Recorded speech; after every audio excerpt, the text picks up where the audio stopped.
Maharashtra superfast news चॅनलमध्ये आपले सहर्ष स्वागत आहे। खास सत्याची ठार लेखणीची महाराष्ट्रातील ताज्या आणि वेगवान बातम्या पाहण्यासाठी आपल्या हक्काचे चॅनल शेअर करा, लाईक करा आणि सबस्क्राईब करा। धन्यवाद।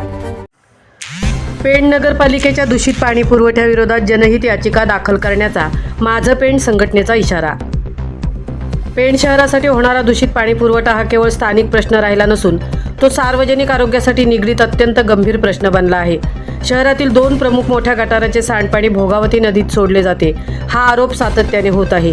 हेच पाणी शहरासाठी पुरवले जाते यावर आवश्यक ती प्रक्रिया केली जात नाही, त्यामुळे एक भीतीचे वातावरण निर्माण झाले आहे।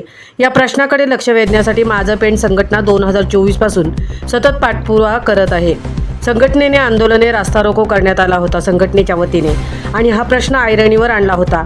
याचा परिणाम म्हणून महाराष्ट्र प्रदूषण नियंत्रण मंडळाचे अधिकारी येऊन प्रत्यक्ष पाहणी केली होती आणि नागरिकांना दूषित पाणी पुरवठा करू नये याविषयी उपाययोजना करण्याचे निर्देश दिले होते, परंतु आजपर्यंत अपेक्षित बदल झाल्याचे दिसून आले नाही।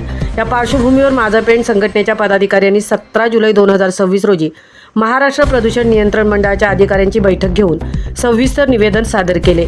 तसेच नागरिकांच्या आरोग्याशी होत असलेल्या कथित निष्काळजीपणाबाबत नगर परिषद व महाराष्ट्र प्रदूषण नियंत्रण मंडळ यांच्या विरोधात जनहित याचिका दाखल करण्याबाबत पत्र सादर करण्यात आले। शुद्ध पाणी मिळणे हा नागरिकांचा मूलभूत अधिकार आहे। दूषित पाण्यामुळे आजारांचा धोका वाढतो याची झळ सर्वसामान्य नागरिकांना जास्त पोहोचते। याबाबत प्रशासनाने योग्य ती पावले उचलावीत। पेणकरांच्या संयमाची परीक्षा आता खूप झाली। आरोग्याविषयी कोणतीही तडजोड नाही। भोगावती नदीचे प्रदूषण रोखावे, सांडपाण्यावर योग्य ती प्रक्रिया करूनच शहराला पाणीपुरवठा करावा, अन्यथा न्यायालयीन लढाई करावी लागेल। नागरिकांचे आरोग्य महत्त्वाचे, यासाठी पुढील पावले संघटनेच्या माध्यमातून उचलली जातील। सदर निवेदन देण्यास माझं पेणचे पदाधिकारी गणेश लक्ष्मण तांडेल, राजेंद्र शंकर पाटील, सूरज चिंतामणी पाटील, सौ समिता राजेंद्र पाटील, CR म्हात्रे सर, सुनील आप्पा सत्वे उपस्थित होते। नमस्कार, माझं पेण।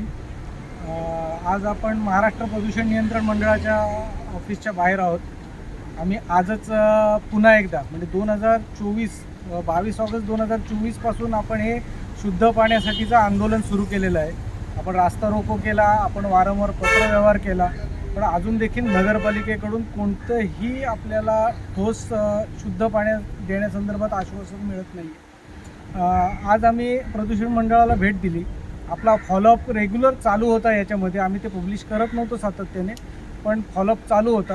आता त्या फॉलोअपमध्ये त्यांनी 2 वर्षांमध्ये 3 वेळा जवळजवळ नगरपालिकेला नोटीस दिले की तुम्ही सुवेज ट्रीटमेंट प्लांट लावा त्याच्यामध्ये, आणि फिल्टरेशन प्लांटमध्ये देखील सुधारणा करण्याच्या त्यांनी सूचना नगरपालिकेला दिलेल्या आहेत, पण अजूनपर्यंत कुठलीही कारवाई नगरपालिकेकडनं करण्यात आली नाही। म्हणून आज 17 तारखेला आम्ही आज परत MPCBच्या ऑफिसला आलो आहे।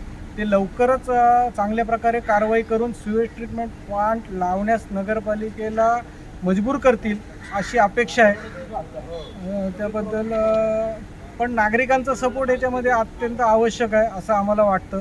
तरी ज्यांना असं वाटतं की आपल्या कुटुंबाचं आरोग्य सांभाळायला पाहिजे त्या नागरिकांनी नक्कीच सपोर्ट करा। धन्यवाद।